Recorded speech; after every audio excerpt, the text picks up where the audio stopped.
I first learned about Carolee Schneemann's work, like most art students, in an art history class that touched on the women's lib movement and its effects on the art world and beyond. We were presented with images from Schneemann's seminal performance, Interior Scroll, in which the artist extracted and read out loud the contents of a scroll from her vagina. I was struck by the ostentatiousness of the gesture and thought about how Interior Scroll asserts the vagina not only as a site of physical creation, but as a source of rational thought and recorded history. By pulling a physical object from a hidden interior space, the artist makes that space visible, viable, and assertive. I later read that the idea behind Interior Scroll evolved from a dream the artist had, in which a small figure extracted a text from her vagina that simply said, "the knowledge." That sounds like a prophecy to me if you ever heard one, so I like that a lot.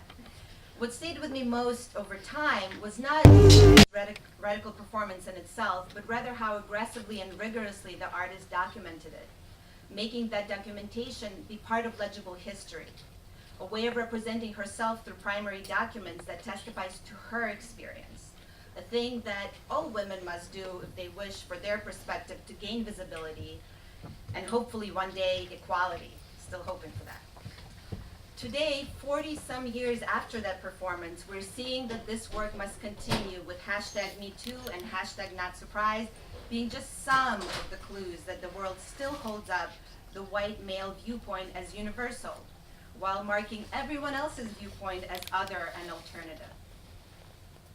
What I didn't know when I was introduced to Carolee's work as a performance artist was that this artist thought of herself as a painter, and that her performances were actualizing painting in real time and space, in reaction to what painting and its canonical history were unable to accommodate at the time. Carolee encountered resistance to the idea that a woman could be both the image and the image maker, and instead of giving in to this prevalent viewpoint, which sought to keep women in objectified roles, she chose to prove it wrong through example. Even when Carolee's work moved away from painting in terms of media, when she started focusing on performance, video, sculpture, photography, it was still all in dialogue with painting. Why this insistence on painting, which is evident even in the pointed title of Carolee's retrospective at PS1, Kinetic Painting? I myself was also trained as a painter, but continuously encounter opposition to my notion of what a painting is. In discussions and writings about my work, the objects I make get classified as wall sculptures, assemblages, installations, costumes, anything but painting. What is it about painting that makes viewers less willing to expand their understanding of such an art object? And why do I, as an artist, feel invested in the idea of painting? Why not just think of myself as an installation artist or a sculptor? These questions fueled the development of my course, Painting Deconstructed, which I'm teaching for the first time this semester. The class explores the ways in which questioning and breaking with conventions of painting becomes a dialogue that actually propels painting forward and allows it to remain fresh and responsive to historical changes.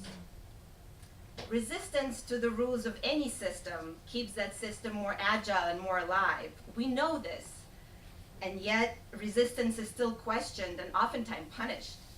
There's something about painting that testifies to a specific worldview and serves as a measure of our society's tastes and mores. In other words, painting represents and reinforces the status quo, which is why it is so important for different kinds of people to make paintings. Paintings are primary documents. When women didn't make paintings, or the paintings they made were suppressed and devalued by their society, the resulting canon didn't register their perspective and their tastes. It didn't include their lived experience. Instead, the canon simply reinforced the idea that a men's perspective is somehow universal or inclusive of everybody's viewpoint, even, most ironically, the viewpoints of those who were purposely and violently excluded from recorded history. Carolee Schneemann knew this even when she was making some of her earliest stage paintings, such as 4 fur cutting boards. I'm going to say that again. 4 fur cutting boards. I think the title says it all. Since then, she has broken many a glass ceiling, earning accolades and recognition along the way. She's the recipient of the Guggenheim Fellowship, the Pollock Krasner Grant, which she was awarded twice. The anonymous Was a Woman Award, and most recently the Golden Lion for Lifetime Achievement Award at the 57th Venice Biennial. I find inspiration and support in witnessing Carolee's many-decade career. I'm grateful for her fierce vulnerability, her truthfulness, and her unwillingness to comply with the established order. Before handing off the mic to Carolee, I would also like to introduce Branden Joseph, who was the consulting curator on Schneemann's exhibition, Kinetic Painting, and who will be responding to the artist this evening. Branden is the Frank Gallipoli Professor of Modern and Contemporary Art, specializing in post-war American and European art, and focusing on practices that cross disciplinary boundaries between art, music, and film.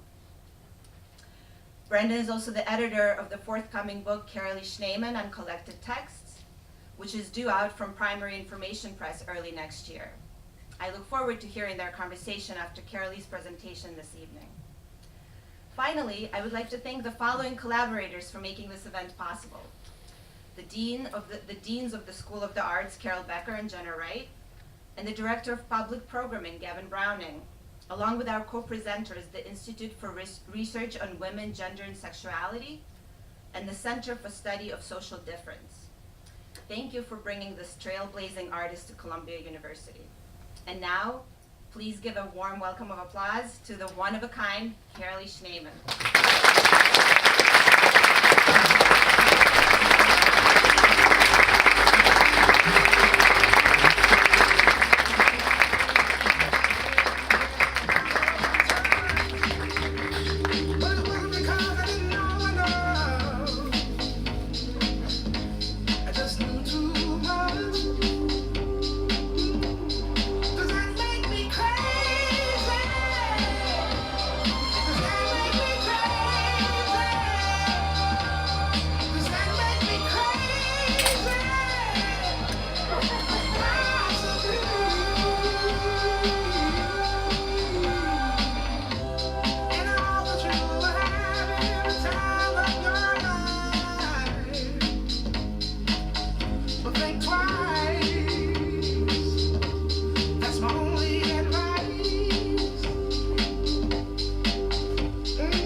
I'm practicing dancing, recovering from 3 kinds of leg surgery. So, of course, I find it predictive in a childhood drawing, which was kind of inexplicable until feminist principles made it clear to me that in order to enter your culture as a woman, you better have 3 legs. So this is a set of unexpected connections, some of them coming from these very early works. And they're important to me because they identify energy apart from theory and encompass theory as part of the physicality of conceiving action in space. So these are a few images from a work called Lateral Splay. There's too much light in here for this. Can we dim it? Let's, what we call in art history, let's privilege the images, right? Yeah. So it's a work about using the body as an explosive particle, and it's from 1965 with the Judson Dancers. And I relate it, and I'm going to keep relating the imagery to this particular drawing of the exuberant cat.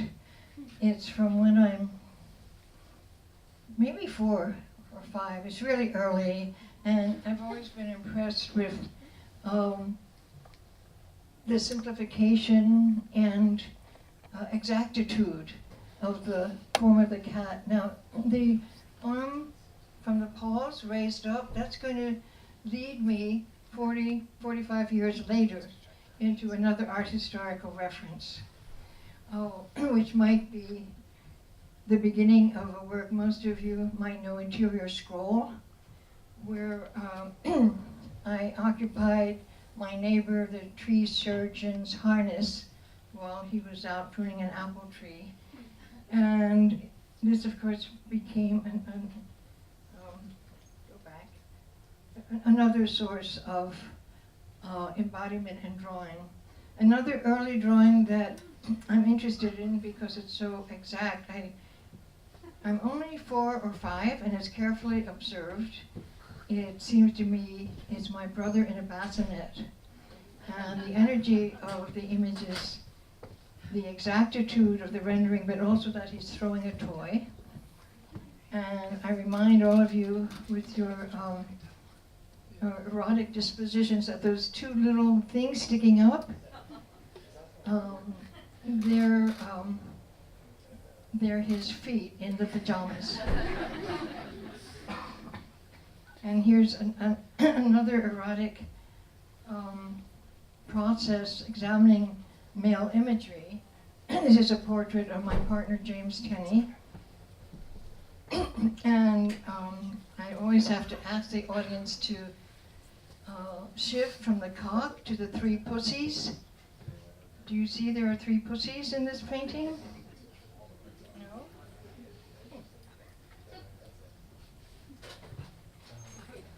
Anybody see 3 cats? There's one, there's another, yeah. So it was, a very vital exploration of ordinary intimacy while we were in college, and Bard College, that gave me a full scholarship, did not have life models. So he's my boyfriend at the time and soon to be my partner. He was willing to pose for me at the time. This might be one of the images that resulted in my being, hi, why is it brighter than it was before? Do you prefer the way it was before? For the camera, for me? For the camera. Oh. Carolee, do you prefer the other way? Yes. Well, Okay. I think this is the work that provoked my being dismissed with my scholarships from Bard for moral turpitude. And that was mysterious. What was not turpentine? Moral turpentine.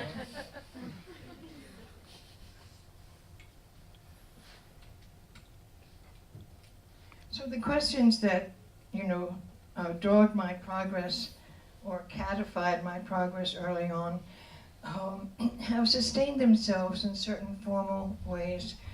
This is a work that is most significant because of the indented piece of wood on the right of the painting construction. It's 1960, I think. I'm at the University of Illinois. This is the piece of material that's going to build connection, unexpected resonance throughout further works in other years. I'm positioning this as one of the mysterious juxtapositions. The childhood drawing seems to be from the top of a railroad car, but I had never been in a railroad car. It has these curious hands and darting black elements that enter and recede. And I relate that to this large painting construction. That's a letter to Lou Andrea Salome. Does everybody know her history? Anybody know Salome's work? No, nobody?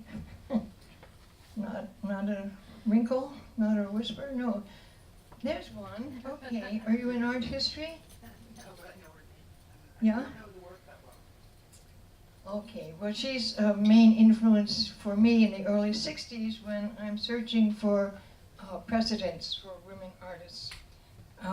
She's a hugely significant historical, cultural figure. She's a Russian intellectual. She leaves her husband and her children. It's probably at the turn of the century, and she becomes a very close associate of Rilke, of She works with Freud, and it's her theory of narcissism that I find coherent from my experience as a visual artist. She also has Nietzsche fall in love with her, and she's vilified through cultural history until recently. But she's one of the disappeared or lost or occluded feminist powers from the turn of the century that is inspiring for me. Inspiring for me in the early 60s.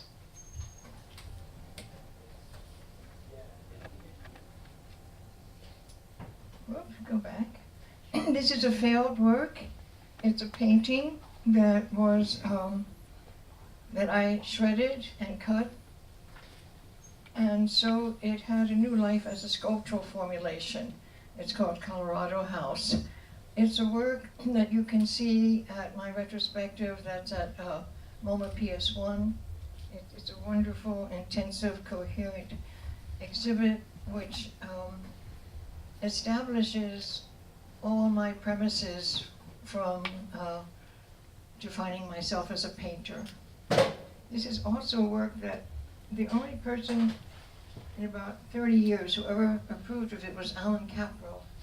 He said it's okay. I'm very briefly going to give a reference to Meat Joy because the misunderstanding of it is so somehow culturally sustaining. It was not a wild orgiastic mess. It's a series of improvisations that exist within rather carefully defined parameters of movement, duration, and activation in space. There's a sequence where the fish, the mackerel, the chickens, and the sausages have become partners to our physical actions. The intense improvisatory connections had to be rehearsed really for many weeks, and that's something that art history tends to miss. The rehearsals were always without the actual material, so that they became startling and immediate and assertive for our connection to each other. The rule was whenever a fish, a chicken, or a sausage hit you or fell on you, you were responsible to sustain it as part of your physicalized relationship with each other. This is an ending sequence where all the interactions are suddenly involved with buckets of paint. They're very satisfying for painterly premises. And these are just simple drawings to establish the fact of this sort of dedicated history to form and to perception, so that all the works that you may have seen or thought about, they are all preceded by drawing. Nothing takes its shape without. And these are two preparatory drawings for the anti-Vietnam War kinetic theater work titled Snows. Snows is a play on my name as well as on my sense of the ineluctable, endless bombardments of American intrusions in Vietnam. These are two really insane installation preparations for Snows. I wanted to have a large glass projection lens on which film would be projected, and it was impossible to create or find such a thing. So I designed these water containers in a large grid onto which reflection and refraction could still occur. And of course it was crazy, dangerous. All these sacks of water, if anyone split, the performance area was covered in sound recording, film projectors, microphones, and other things that could blow up. So some of the iconographic elements in Snows refer consistently to the rope, and I came out with a rope, and there's an issue of the rope being an innocent formulation which can have horrendous properties as well as subtle Americana ones. Here's a participant in Snows being symbolically hung by a rope, juxtaposed with Santa Claus and his carriage.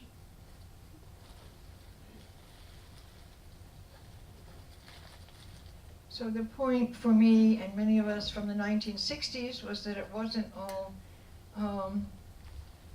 drugs, music, rock and roll. It was a time of intensive assassination in the culture, the betrayal of civil rights and of black community activations. Major activists were assassinated, died mysteriously, were poisoned. And it invaded all my thoughts and materials throughout the early 60s into the late 60s.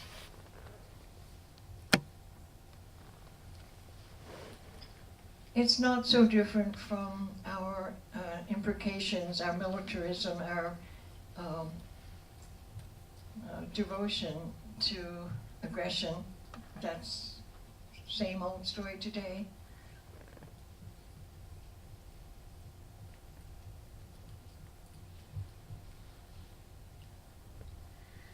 And here's the innocent rope, the lyric rope, the rope that's inspired by my time in Venice, cutting space horizontally and vertically with a sense of gravitational suspension. So again, this work all evolved through a series of drawings, and I had no idea that it would be so difficult to maneuver yourself on a rope. You'll have to get calluses, a lot of rehearsal on rope, 3/4 inch manila, calluses and muscle memory. And again, it's a group of participants who have rehearsed intensively to adapt and adjust and improvise their own intentional motions and combine them with one another as they meet on the ropes. It was at St. Mark's Church, and so that's always, I feel like a bird in a nest whenever I go back there. It's so familiar.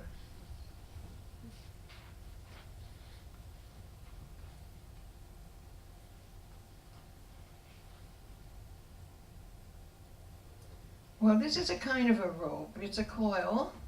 It's a folded up thin paper, and I'm only bringing it forward because I find it so incredibly overly familiar. But interior scroll was such an innocent image extracted from a dream vagina on which there was inscribed a message. And I had no idea that this message would be responsible for my losing a lot of teaching jobs. That it would be censored, that it would be celebrated, that it would actually enter art history. So I'm looking at it now because of the formulation of the folds, and we're going to see how these folds visually recur and build unexpected associative elements.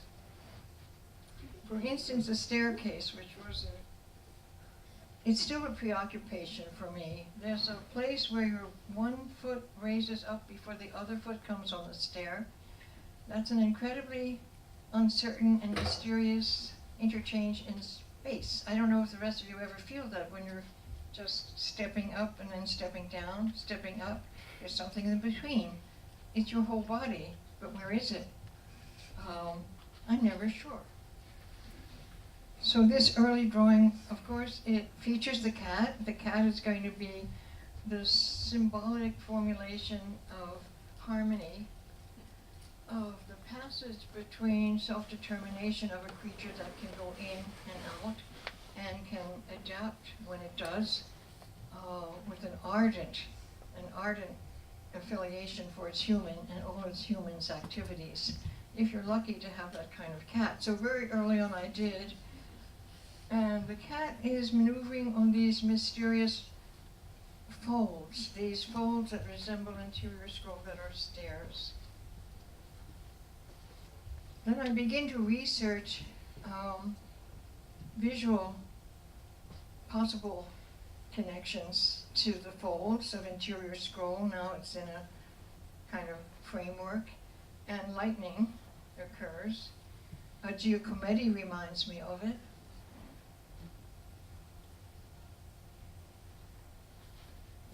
Subsequent stairs, they're flattened out. We don't have the fold, but we do have is this outreach. There's an arm reaching out to touch another hand at the top. And I'm probably 6 or 7, and it's designated as 5-3. Now for art historians, that's important because that's ineluctable. You will never ever be able to explain why it says 5-3. Although, now that I mention it, if someone has a PhD in mind for that, go for it. And here's a Duchamp on the stairs, and I just think it's charming and naughty to juxtapose it with my brother on the stairs.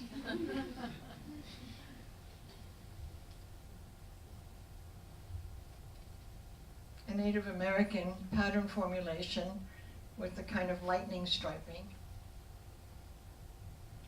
And here we have the famous stick that resolved the work in 1961. The stick that was found in a street in New York that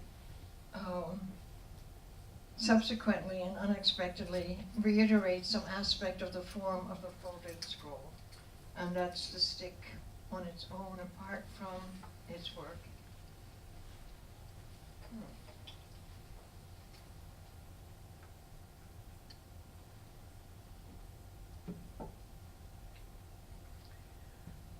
In the early 80s, I was completely preoccupied with the bombardment of Beirut and the destruction of Palestinian structures and cultures. Israeli bombardments were incessant and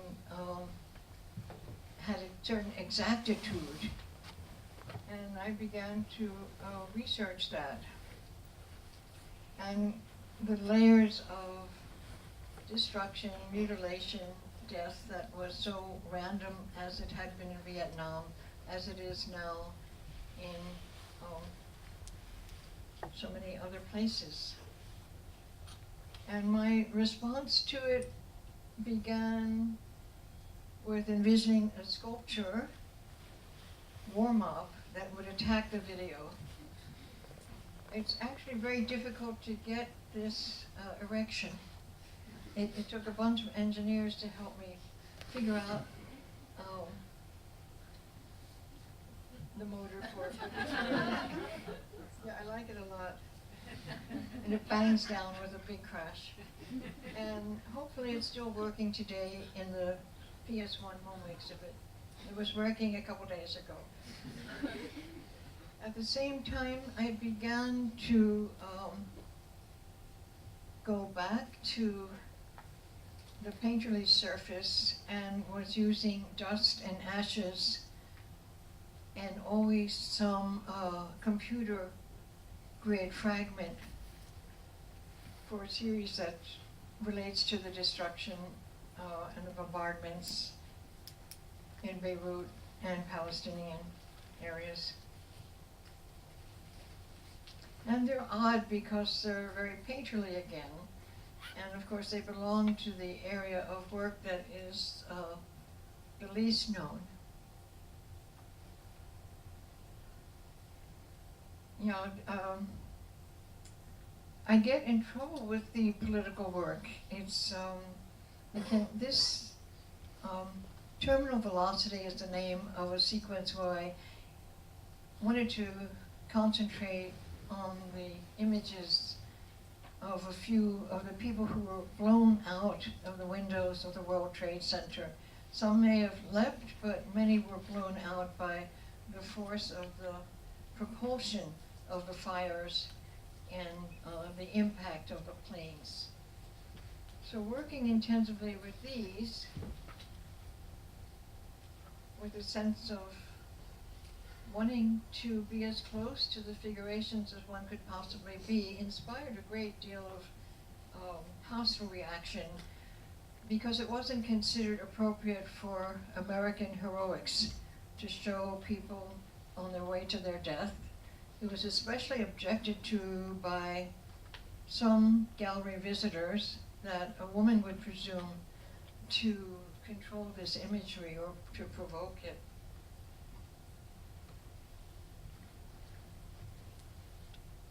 But at the time, it was really important for me to try to understand the fact that falling, leaping, being blown into space, that all the bodies had a different momentum.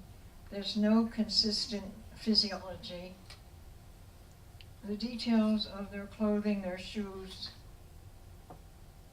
And also, blowing up the images, I began to see that the grid of the World Trade Center, when you twisted it, looked like an American flag.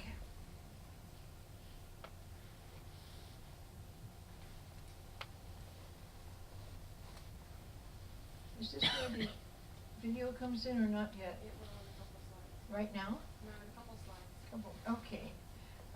Moving on to recent work,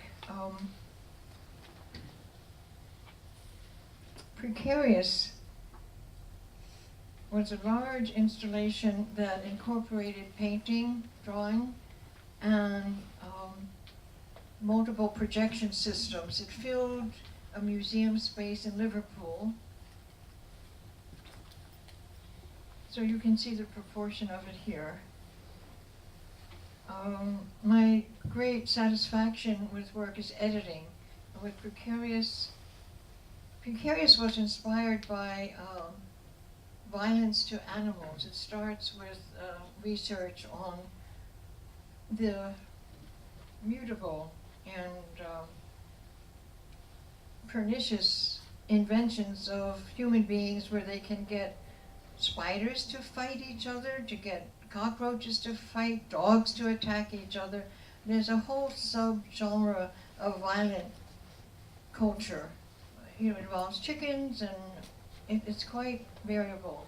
So I began with the destruction of animals, and then began to examine, I guess what this section does is prisoners dancing for their exercise in the Philippines.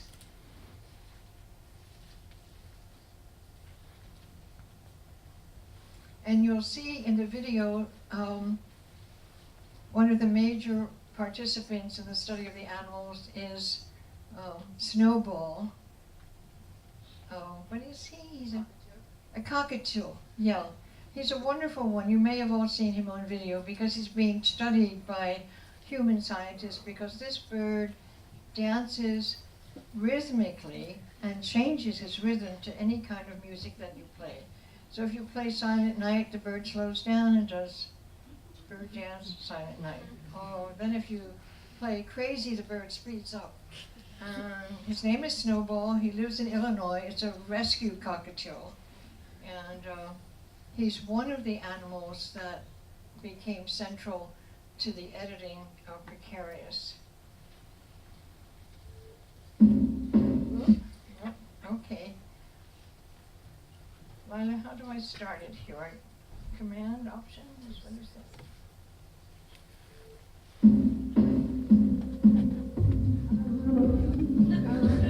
The lights out first. Wait, we're going to start over with the lights out.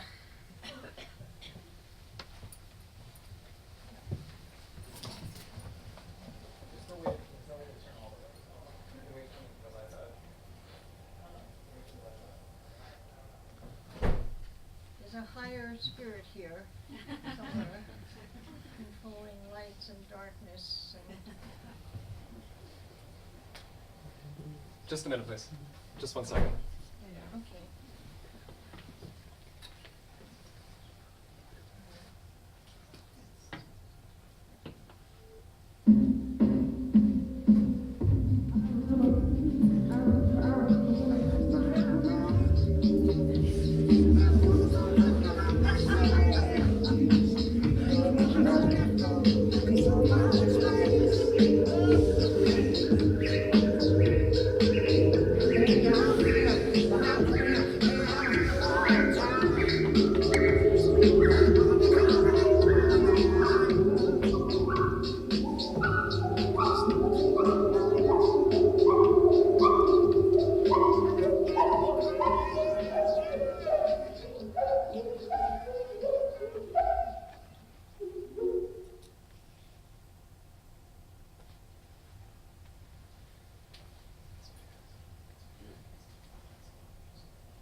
Please, everybody, look at the stairs and the lights on the side before we do anything else.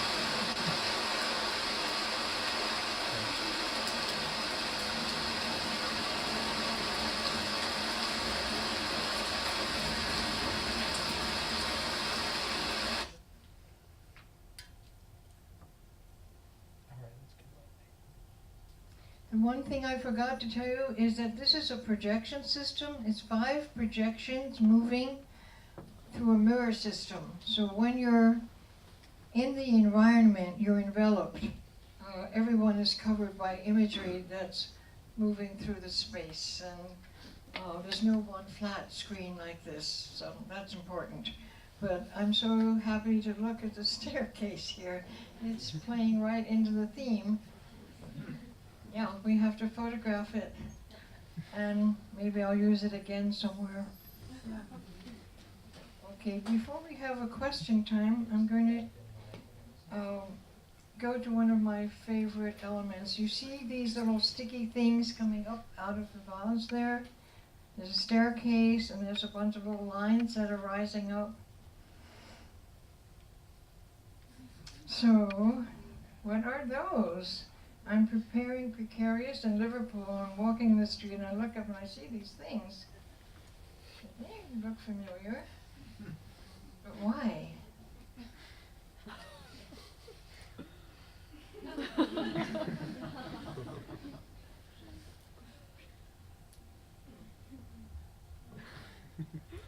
So the flange, the motorized sculptures, you'll see the full complement of them moving at PS1. There's 7 of them, and they're cast in aluminum from a very simple originating image of one vertical moving in space.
Good job, fade it out, please, and bring the lights back.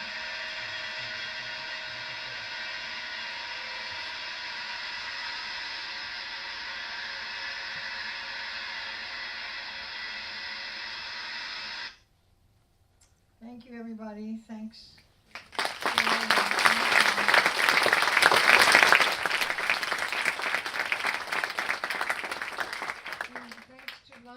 My assistant, for checking in on the details here. And a chair, what fun, and a new mic, okay. Wow, good. The elves are active, and so I'm happy to take any kind of question, and they don't have to be very smart. Sometimes the simple questions are really helpful.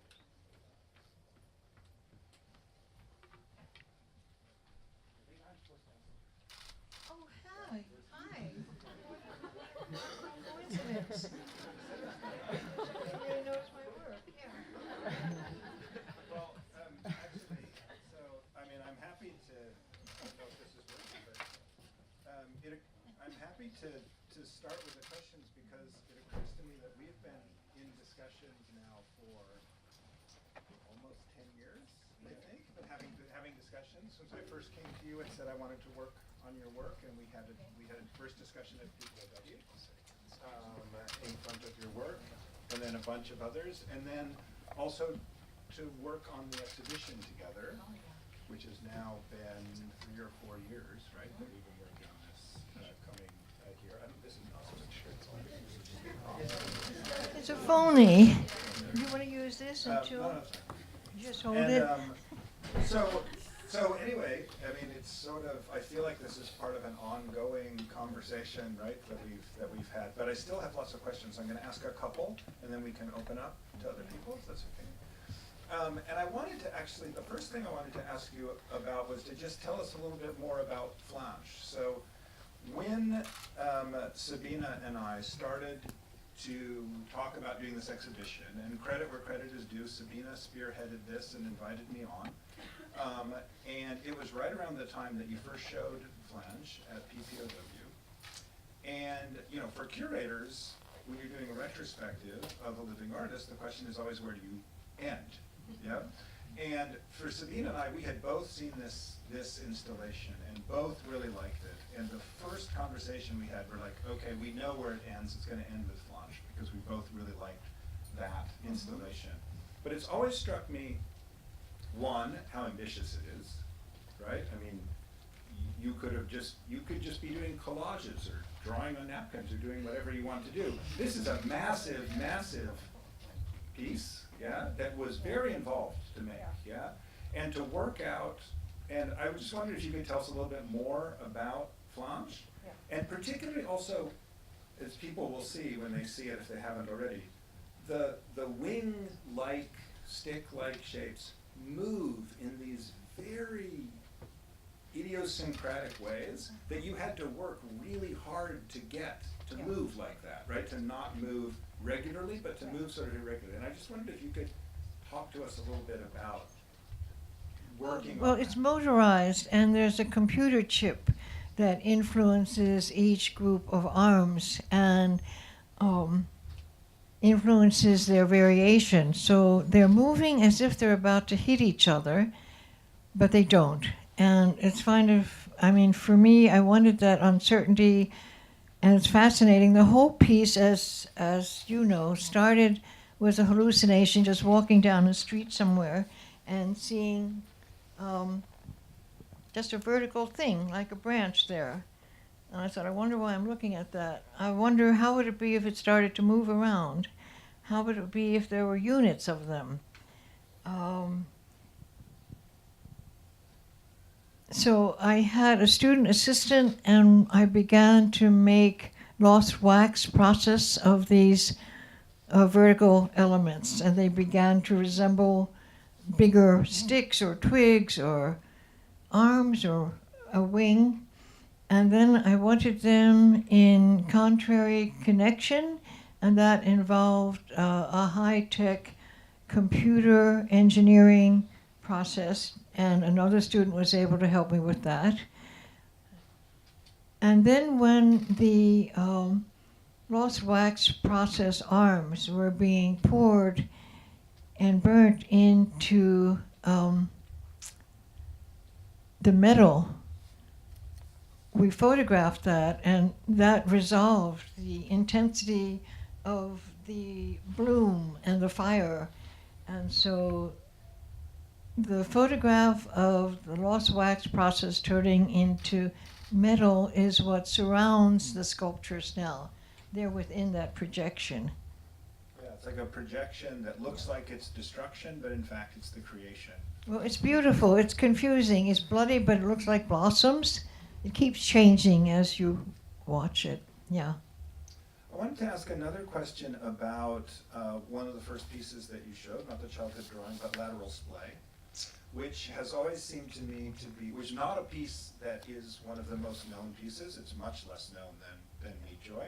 But in some ways I think of it as super central, not just for your own work, but for Judson in general. And it's the one piece of yours that Jill Johnston really liked in all of her. Oh, I forgot she liked something. Oh. Yeah, she liked that one. That was the one she Okay. So, But it's also seemed to me not just central because, to the legacy of Judson, because it's sort of quotidian motion, it's a set of rules that are enacted, all of those things will be taken up by the Judson group and developed.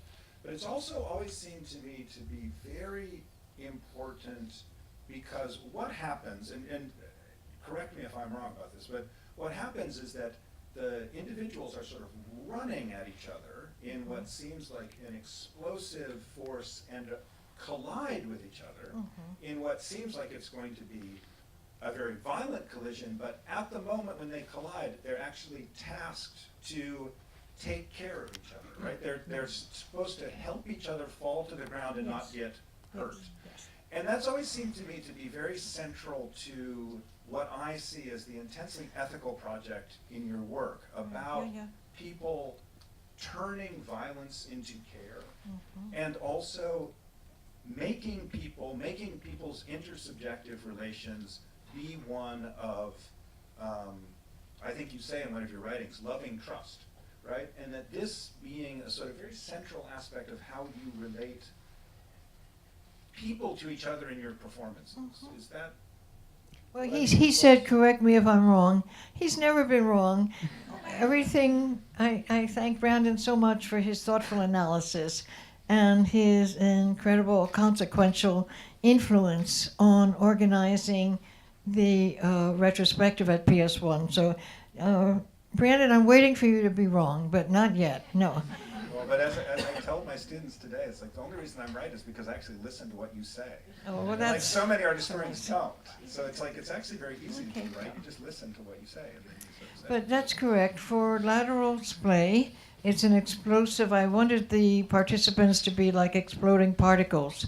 But in order to have the velocity, I evolved a whole set of exercises called grabs and falls and crawls and ways of intruding on each other's intentions and taking responsibility for the diversion. Like if you get knocked over, I have to catch you. And we practice with each other's musculature to the extent where by the time you've done enough grabs and falls, it's fun. It starts out as terrifying because we're lined up and I've got smaller participants being knocked over by big ones being knocked over by smaller ones. And how do you access the muscular response that's empathetic? Is it there? It's there. And so the exercises are to find it and make it comfortable. And then it feels really wonderful. So all the smashing and crashing which one are we on? On lateral splay. It's really pleasurable because you master your anxiety and you trust one another so intensively. And then you are like shot out of your own gun. And that gets developed in Water Light Water Needle, which is another, I think, really important piece. So you showed it here a little bit. That's the one with the people in St. Mark's Church on the ropes. And just also to point to the exhibition that piece, well, first of all, I'll say what I was going to say about that. But in that piece, the ropes create the connection, or one of the ways of connecting people. And again, you have to be careful, from what I understand from we're talking about it, you have to be careful when you're moving on the rope that you don't knock someone off the rope on the other side. And then you also had them do all of these, like you have to crawl around past each other and sort of do all of You these. embrace each other. And one of the rules of Water Light Water Needle is when you come upon another walker, you surrender your own intentions and you absorb what they seem to be doing so that you meld together, you make a harmonious adjustment. Both of you, up on the rope, down on the rope, around, back and forth. And just to point the people, so in the PS1 exhibition, that has been put in a separate room in a screening room, because Carolee did not just document it, so it's documented actually not in the St. Mark's Church, but it's documented on this estate, Havermeyer Estate in MoMA. But it's a double screen projection where each screen is superimposed. So you actually have 4 images together, and it looks very beautiful in its own separate screening room there of the two panels. You see that overlapping of bodies in and overlapping of imagery, right? So you've made the documentation sort of do what the work is That's supposed to always do. a huge question. How can documentation sustain the energy of the work and give it its own life and proportion? So that's an intriguing demand. And I just wanted to ask one last question of you, or just to ask about the political work, in a sense. And I want to get to that through a comment that you made when you gave another talk, when your work was being focused on by Jenny Jaski at the Artists Institute, and you gave a talk there. And I remember you showing a piece that you didn't show here, but you showed a piece, I think it's from Vesper's Pool, where with an image of your cat who had died, and it was a fairly gruesome image of the cat. No, that's treasure. Treasure, okay. That's the inspiration for More Wrong Things. Okay, for More Wrong Things, which is actually in the exhibition. More Wrong Things, isn't it? Isn't More Wrong Yes, Things? yeah, she says so. Okay, Yeah, yeah, it's the okay, big I one. lose track, yeah. So There's it's- 300 works there, yeah. So, but I remember when you showed that image, the audience sort of gasped, right? Because it's a quite harsh image. And I remember that you said then, it's okay, you can look away, but I choose not to. And I've always thought that that was a central facet of your engagement with political work, yeah? And you sort of did it to the audiences here too. You showed us some harsh images. I don't know if that was from the Lebanon series or Syria or whatever, but you've done this in your work over and over again. Vietnam, Yugoslavia, Beirut, now Syria. You're working with some imagery with Syria in your studio, or were at a certain point. And I think of that also, first of all, one thing, when we were installing the exhibition, I really thought one of the things that younger artists are really going to key into, and that really looks contemporary, is how you dealt with political work throughout your career, even though at almost every time you've done it, you've had a pushback, right? People have pushed back from Viet Flakes forward, yeah? And, but it's always seemed to me that that's also part of this, again, what I think of as the intensely ethical project of your work, which is that you choose not to look away from these tragedies that are happening in other places, these atrocities that are happening often with US involvement, but not always, but quite often. And you choose not to look away. And in fact, you've talked about, when doing Viet Flakes. So Viet Flakes is an anti-war film. You showed a couple images of it. It's very related to Snows, which was the performance that had the big grid in the back, just so people know what it is. And I remember in some of your writings, or in some of your talking about how you first started working with these images of atrocities in Vietnam, when most people in America didn't know they were happening yet. You were getting your news not from the US press, but from underground press or from Europe. And second, when those images started to appear in your dreams, in some sense, yeah? It's almost like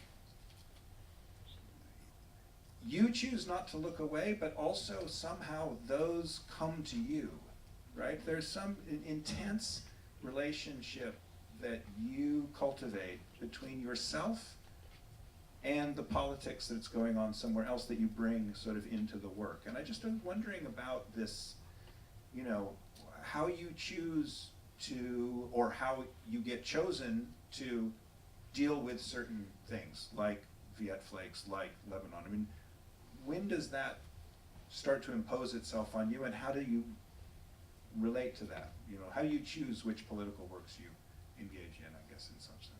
I don't know, it's hard to define. I become permeable, and the crisis, the militaristic crisis, seems to enter my thoughts, my consciousness, the materials I research, and I feel responsible to the material, if not to an audience, if not to my culture, just to the image source itself, to pay attention. And once I'm paying attention, there's a question of how can I integrate this? What could this become? And it takes me in its own materiality. It's not a very conscious decision of mine. Yeah, I think all my work has a way of making me transparent. It gets a hold of my psyche and my sense of materials. So we should now turn it to audience questions. I'm sure there are plenty of them. It'd be really interesting if this whole audience never had one question, right? It'd be special. One back here, is it one up here? So we'll maybe start one and then up there. Here comes the microphone, yay! Right, way in the very front. So. Hi. I wanted to ask you about your series, your installation in memoriam. Who are all those people? Did you know them personally, and how did you select all those people to be projected, or those names? And Are you talking about Mortal Coils, the installation of dead friends? yes, Yeah, I knew every one of them very well, which is why I gave myself permission to want to establish a realm of their imagery, and I only used my own snapshots. And some of them are, famous artists, but I had snapshots of John Cage, of Hannah Wilke, of Paul Sharits, of Peter Moore, of Charlotte Moorman, and I wanted to build sort of a memory library with these friends of mine. They had all died within a close number of years, 3 or 4 years, and their deaths were very various. They didn't just die of AIDS or drugs. They died of all sorts of things, including aneurysms, which I was informed is what medical practitioners say when they don't know what it was. They just say aneurysm. So it was a very complex process. I was surrounded with these casual images, and then I wanted to ask the family members permission to include them, because there's a personal history that didn't belong to me exactly. And then I began to propose a kind of Renaissance wall of them, blown up, moving around a space that was a small volunteer gallery. And then I started to have these disturbing dreams where Hannah Wilke very insistently said, "Don't you dare put me next to Paul Sharits." Now, these are messages from the beyond, and I had to take them very seriously. And then the solution is that some of you know I've been reluctant to bring it forward, but I have a strange, unfriendly masculine voice that interrupts dreams. It's always a dream, and he's always annoyed. And for many years, he's given me instructions of things that I don't even know about, some medical, some architectural. And in this case, he said, "You're not solving the installation of all these dead friends. Why don't you get a rope, a bunch of ropes, and a 6 RPM motor to turn the ropes for each one of them." Oh, that's the coil. There's the mortal coil.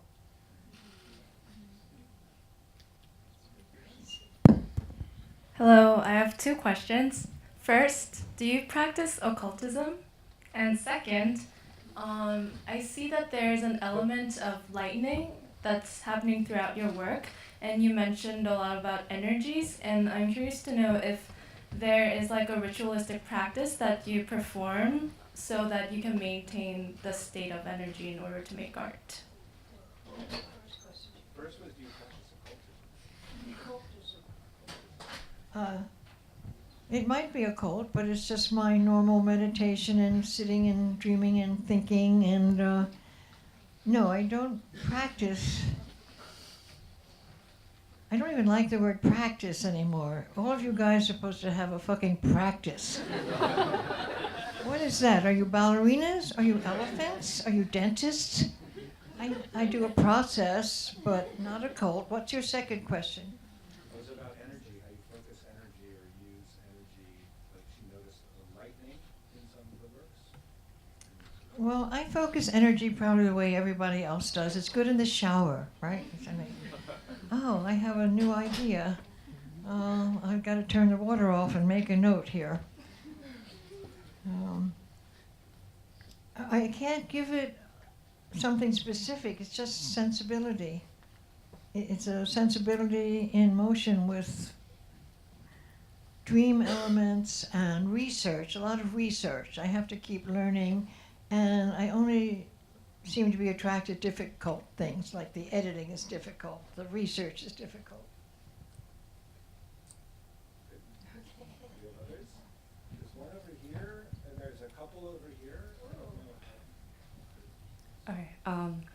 I was wondering if you'd heard of the piece that a student named Natasha Stolz did in 2010 called Interior Semiotics. That was like a tribute to your piece. It was a performance piece that ended up going viral on the internet. That was a bit like Interior Scroll, but filtered through a very, through the lens of like maybe I'm like not sure who harsher did that. nihilism. Where was it? It was at an apartment gallery in Chicago in 2010. It involved like a jar of SpaghettiOs. Well, lately, no, actually, everybody's been doing some interior scroll constantly. I can't keep track of it. Except the only place it doesn't happen is in nunneries.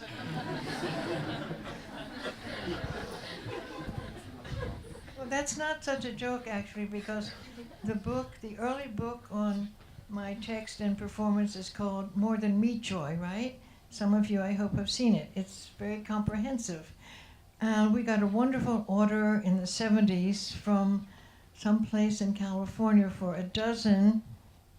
It said More Than Meat Joys, but they came back marked pornography. It was from a church that had thought it was going to be more than meta joy.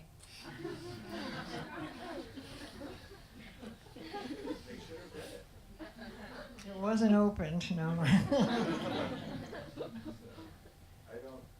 lost track of people. There's some here. Hello. Whoa, it's weird to hear my voice like this. So I was kind of wondering about like your processes when like choosing clips for work like Precarious. So how you decide to put like Snowball in a work, and how you choose to put Snowball next to like the prisoners dancing, and how you kind of like think through that. Yeah, that's a deep, mysterious process. I had so much material to edit for Precarious, and the gallery, the museum called and said they needed something right away for their press. And I said, I work very slowly. I have no idea when this is going to be defined. And I said to myself, I really feel precarious with this demand. So I went to the dictionary and looked up the word precarious. And the first one said, in medieval times, battles with swords were very precarious. And the second one said, there's an essay in Thackeray about coaches and horses where life was precarious. And the third entry said, life in Liverpool during the Second World War was very precarious. So that's all it took to seal the whole work for me. And then I began to compile and edit, given their deadline, and the title of the work would be Precarious. Yeah. But it involves designing these projection systems and the motorized mirrors. And I didn't explain that significantly, but I'll try now. There's one here. Oh, okay, there's one. Hi, could you speak a little more about the drawings you made when you were a child and their relationship to your work as it evolves? You seem to create a connection between them intentionally in the presentation, and I wonder, is that a reflexive type of thing you're thinking about, or is it something you've been consistently referring back to throughout your career? Yeah, well, once I found the drawings in a basket that my mom had kept, remind everyone, my family did not want an artist here, not at all. That was all very considered improper, useless, and perverse. But once I found those drawings, I began to see all these connections to energy, to sequence. They're usually girls. They're always girls doing things. And they're very intense and excited about being able to be an image. And from the time I was very little, I felt I just want to make these images. But that doesn't give you a clue how to grow up to be an artist exactly. So I don't know if it's very tolerable for the culture right now, but for me, the connection to the early drawings with the cats and the rebars and dancing and swinging is very confirming. I really like to keep that integrated in what I'm doing. One thing that struck me when you were talking about the images here, and we do have in the exhibition, we have some childhood drawings, and they are shown next to your great artist book, Cezanne, She Was a Great Painter, where you use a childhood drawing as the cover of that. But in the way you were talking about it here, about going back, this sort of recursive nature of finding the same motif and going back and forth, one of the real revelations of working with you and working on you in the context of an exhibition was that Sabina and I both really got to see, and hopefully audiences will see when they go too, how your work is connected like that. So if you go, as you go through the rooms of PS1, you see a motif in a painting or an assemblage that will then get picked up in a photograph, which will then get picked up or referenced in somewhere else. And your work is very dense and recursive in that way. And now, you know, I'm working on this book of your early writings, as you know, and your writing is also that way. So you really demonstrated through, in this case, the childhood drawings, but really demonstrated your work process, I felt like, about how things go back and forth and reflect upon each other from work to work. You use a film in a performance, you use aspects of a movement in a performance in another performance. There's all of that interconnected web all the way through, and hopefully that's one of the things that having all of the work in one place will really allow people to see in a way that you just can't in a book even. It's a very long process, and it's not something that can be taught. I can't encourage my students to have this kind of affinity with a range of images that parallel my own. They've also been extremely denigrated for being dream is fluffy, intuition is not encouraged anymore. There's a great deal of hard academic demand for predictive work before you even start. And so I'm not helpful with that. There's some here, now it's like there's just a sea of Hello. You spoke a little bit about works that made people uncomfortable and your desire, images that made people uncomfortable, ranging from more political works to the work that dealt with your cat to interior scroll, and also the repercussions that you faced for making works that made people uncomfortable. Could you talk about a little bit more about maybe the initial works that you faced backlash for originally, and then kind of how maybe that your work evolved based on, or was it even a factor? She wants to ask a little bit about when you've used work, or when you've done work that's caused a sort of backlash. If you could expand a little bit about that, and about how you then sort of moved on from that, or how you. Well, there's always been a backlash. I'm very unused to appreciation and acceptance. It's made it very confusing for me lately. I'm not used to that. I always thought I was doing something obvious, like with my self-taught erotic film, the heterosexual ideality of fuses. I thought that would be very useful for my culture. Not that it would be censored and denigrated and called cis or whatever cultural shift can be used to attack aspects of the work. Whatever aspect of attack there could be has been addressed to the work. And I have a long, long list, but I say like, oh, fuck yourself, you know, I gotta do this. It's, I'm just concentrating on something that requires my attention. It's been kind of isolating and odd.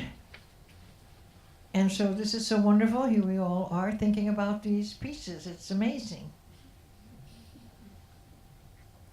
Hi, I wonder if you'd tell us about a work you didn't mention.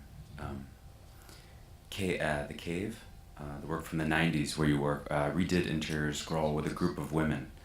I'm wondering who those women were, what it was like to work with them. Interior scroll in the cave? In the cave. Oh, that's interesting. Interior scroll was only ever done live twice. And the footage was photographed by a woman who said she was a feminist, and she did a really good documentation. And then she refused any way of sharing it, editing it, bringing it forward. She did documentation of Hannah Wilke, of Judith Bernstein, of Lil Picard, of most of the feminist women working in the 70s who were friends and knew each other. And this woman, Dorothy, withheld footage from all of us. And, well, that's an anguish. That's a real loss. It's dreadful. So Interior Scroll, the cave, was a kind of compensation to be able to gather a film crew, a couple of close women filmmakers, and 7 volunteers who didn't know what was in store for them, who were willing to practice the interior scroll and to enact it in a wonderful cave near where I live, and have almost always lived near Rosendale.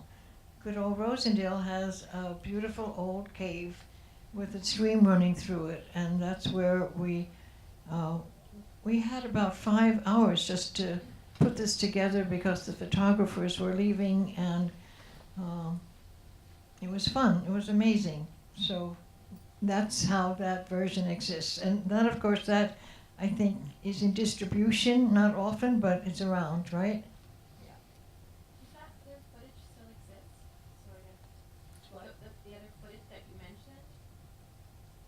The film of the original interior scroll that was filmed that you talked about that you've never been able to release, does it still exist? Yeah, it exists in this woman's closets, probably. Dorothy Beskind is her name. She just died recently. But so far, we don't know if that's going to make her archive, she's a really good filmmaker. She's just,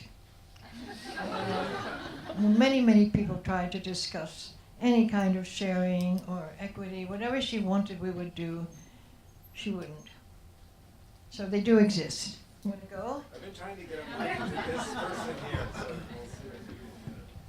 Thank you, Professor Joseph. You wrote a piece in 1991 called "The Obscene Body Politic," where you said that the obscene body politic, where you said that performance art is inherently female, and I'm wondering whether you prioritize being a visual artist or being a performance artist, one above the other, or whether you think there really is no distinction, because a lot of your art seems to be about breaking down those barriers between those sort of arbitrary categories. Yeah, well, my discipline, my training, my rigor comes from drawing for 8 hours a day and of demanding insight, perceptual insight. And nowadays, performance is any old thing. You have a headache and you lie in your chair. It could be a performance, we're not sure. I had a concussion and got knocked off a pillar at a museum and was lying there bleeding, and friends came by saying, "Carolee, new performance." So I tend to accept everything and refer culturally and in terms of visual discipline to painting, to the history of painting.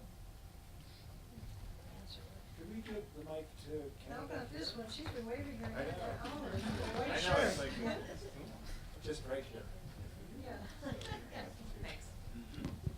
Hi. You mentioned briefly that the cat in general, or the cat in your work, has something to do with harmony and equilibrium. I think those were the words that you used, which made me think of Infinity Kisses, which is a work that I think about a lot, but especially when I saw it in the show, it's kind of mirrored, which I hadn't really realized before. Are the images on one side just mirrored perfectly on the other side? Yeah. So, I don't know. It reminded me of Infinity Kisses, and I guess I'm just wondering, again, with the conversation about the recurrence of images in your work, is the cat always harmony and equilibrium, or like how does the cat function in your work, basically, which is a huge question. Let's But just sit down for another. Can we sit down for pizza and I'll talk about the cat? Well, from the childhood drawings, I think I remember crawling on the floor before I could walk and coming upon something that my parents said was their cat and screaming in happiness at it. It was also crawling on the floor and had great big eyes. And I always thought it was the most marvelous element. I've had dogs, canaries, rabbits. I've had everything else.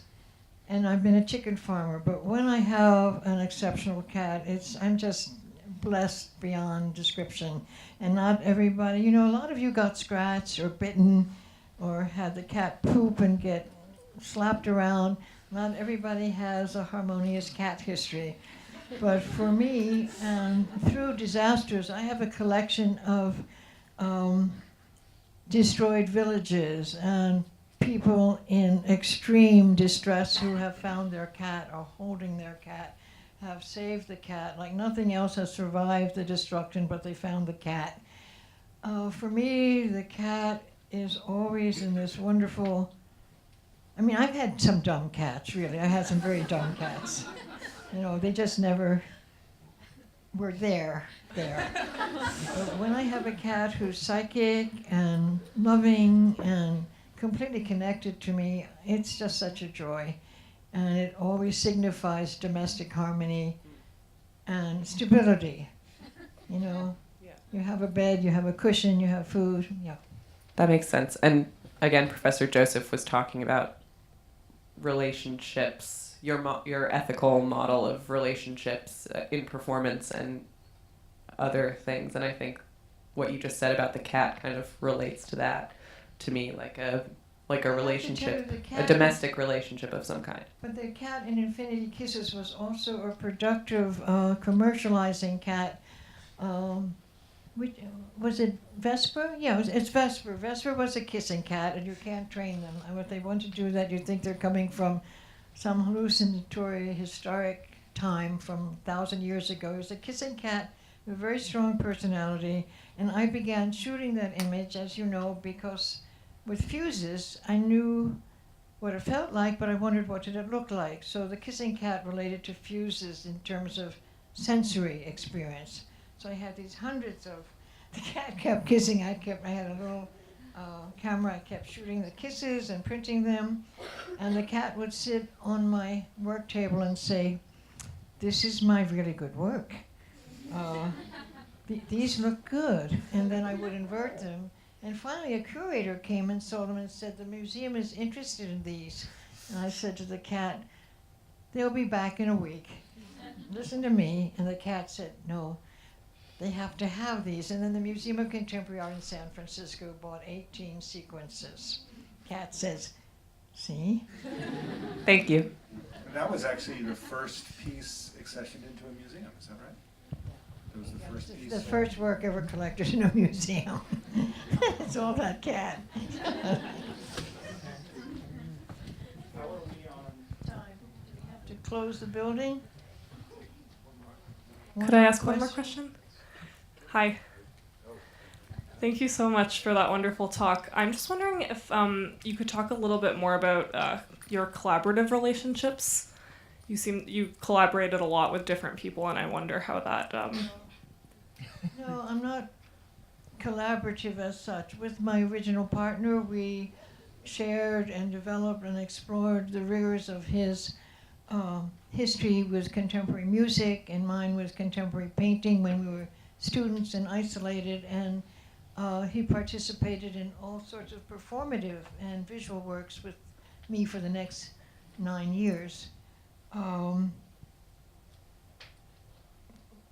When I'm directing work, it's not really collaborative, it's equitable, and I will never ever teach anyone to do something I wouldn't do myself. So that's a premise, and it also is feminist in its principle because masculine aesthetic authority usually removes the guy while he is directing troops or naked women or football players, whatever it is he's directing, he's not often vulnerable as a subject. So with my kinetic theater, I'm in it because I have to teach them whatever it is that's challenging. The collaborations have always been, when I collaborated with other male artists, I found that I seemed to be deformed. I didn't quite recognize myself. Is that what you're thinking of? Equitable collaboration? Sure. I mean, that's also the performance pieces where many people were doing things together. So it was more of a directorial role, and you wouldn't sort of, because there was also sort of chance aspects to it. Am I right about that? So in that sense, would you not consider them collaborations as well? Yes, it's collaborative, but it's my vision. Right. And I learned this from Oldenburg when I saw Store Days. I thought, this is so amazing and wonderful and transformative, but we're all part of his hallucination. Mm-hmm. And I want to be part of that, and I want to be able to create that. Thank you. I think we're getting signal to end, so please join me in